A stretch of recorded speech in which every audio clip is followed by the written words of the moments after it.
Po dhe referohemi për 25 viteve arritjes ekonomike së Shqipërisë të certifikuar për 3%, është shumë e lehtë të konstatosh se kjo është hiç gjë për sa i përket treguesve të inflacionit të rritjes së çmimit gjatë periudha ndryshe në brenda një viti. Ku mund t'ju kujtojmë, Shqipëria ka arritur nga 4% e deri 36% me statistikë reale. Pra, edhe ato para apo pasuri që ka krijuar qeveri shqiptare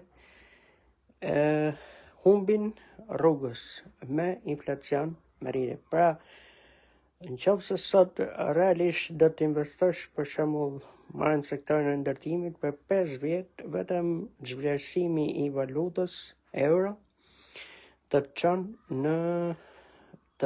në fitim zero. Pavarësisht se këtu abuzohet me çmimet, por nëse do zbatosh ligjet e BE-s apo ndërkombëtare, fitimi është zero. Po, argumentet të më sipër, nëse do të shtojmë tregun informal,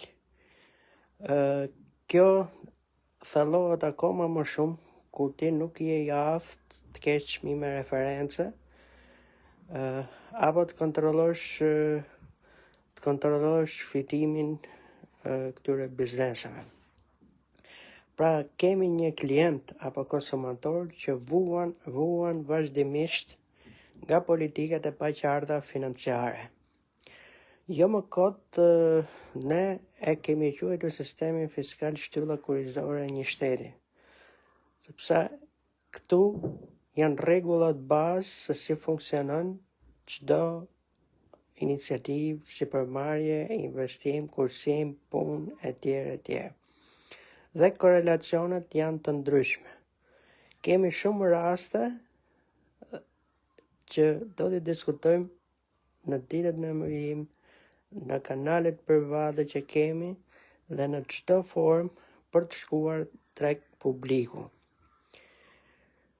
Pra, të bësh një program financiar nuk është e lehtë, po duhet ta bësh të plot ose më mirë hiq dorë fare, sepse nëse do të kesh pa aftësi apo të abuzosh në një program financiar të një shteti, çon në kolaps me dhjetra biznese, me dhjetra individ, grupe shoqërore ndryshme etj. Pra, këtu duhet një seriozitet shumë i madh dhe për këtë kemi diskutuar nga viti 2021 dhe deri më sot në një program financiar shumë të qartë për Shqipërinë.